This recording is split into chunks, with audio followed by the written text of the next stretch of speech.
People wake up in the morning, they begin to think about their problems. Those problems are circuits of memories in the brain. Each one of those memories are connected to people and things at certain times and places. And if the brain is a record of the past, the moment they start their day, they're already thinking in the past. Each one of those memories has an emotion. Emotions are the end product of past experiences.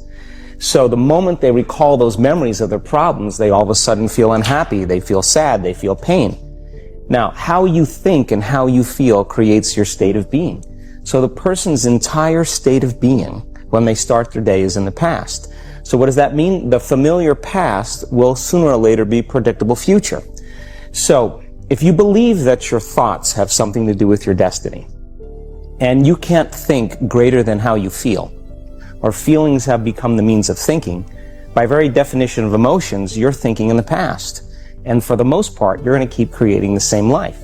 So then people grab their cell phone, they check their WhatsApp, they check their text, they check their emails, they check Facebook, they take a picture of their feet, they post it on Facebook, they tweet something, they do Instagram, they check the news, and now they feel really connected to everything that's known in their life.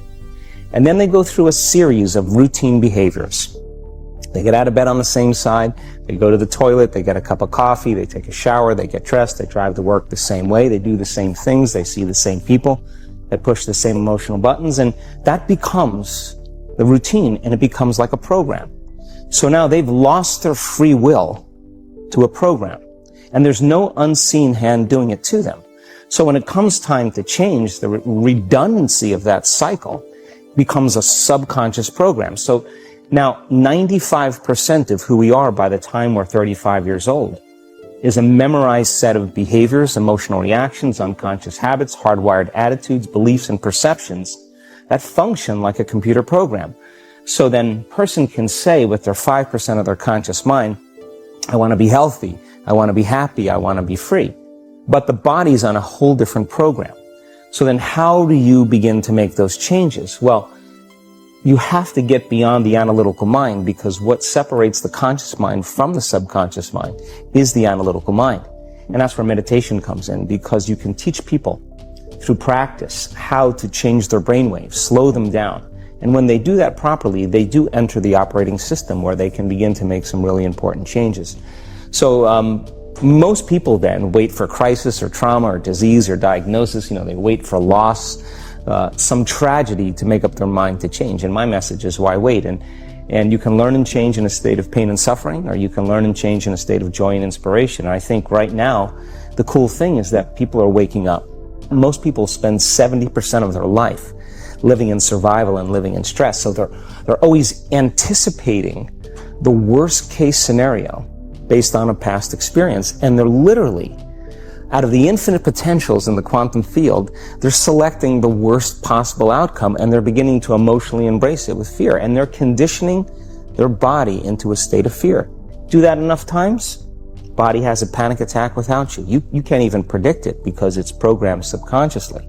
So people become addicted to the rush of those emotions, and they use the problems and conditions in their life to reaffirm their limitation, so at least they can feel something. So now when it comes time to change, you say to the person, why are you this way? Well, every time they recall the event, they're producing the same chemistry in their brain and body as if the event is occurring, firing and wiring the same circuits and sending the same emotional signature to the body. Well, what's the relevance behind that? Well, your body is your unconscious mind.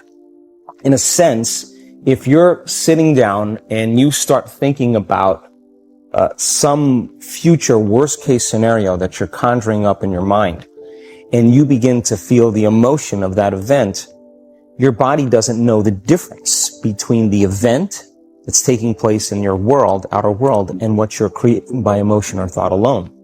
So most people then, they're constantly reaffirming their emotional states. So when it comes time to give up that emotion, they can say, I really want to do it.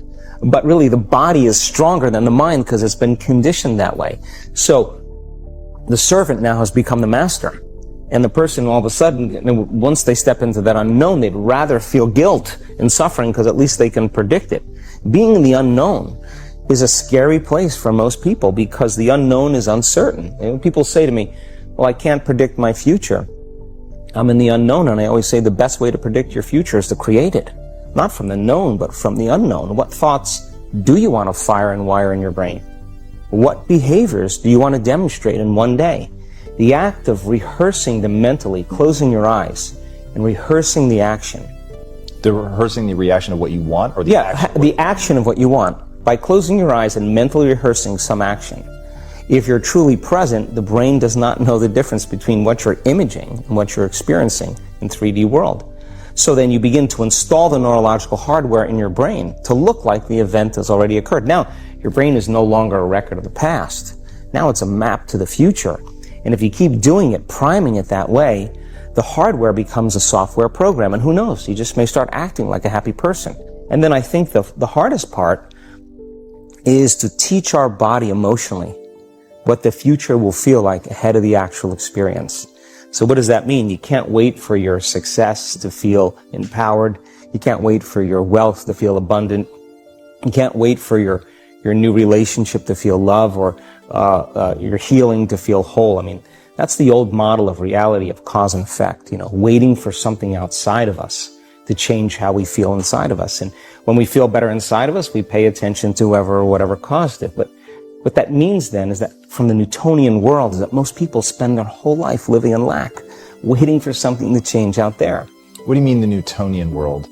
Newtonian world is all about the predictable. It's all about predicting the future. But the quantum model of reality is about causing an effect. The moment you start feeling abundant and worthy, you are generating wealth. The moment you're empowered and feel it, you're beginning to step towards your success. The moment you start feeling whole, your healing begins. And when you love yourself and you love all of life, you'll create an equal. And now you're causing an effect. And I think that's the difference between living as a victim in your world, saying, I am this way because of this person or that thing or this experience. They made me think and feel this way. When you switch that around, you become a creator of your world, and you start saying, my thinking and my feeling is changing an outcome in my life. And now that's a whole different game, and we start believing more that we're creators of reality.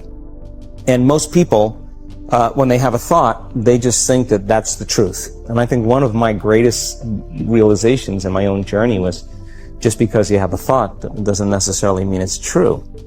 So if you think 60 to 70,000 thoughts in one day, and we do, and 90% of those thoughts are the same thoughts as the day before, and you believe that your thoughts have something to do with your destiny, your life's not going to change very much, because the same thought leads to the same choice leads to the same behavior creates the same experience, and the same experience produces the same emotion.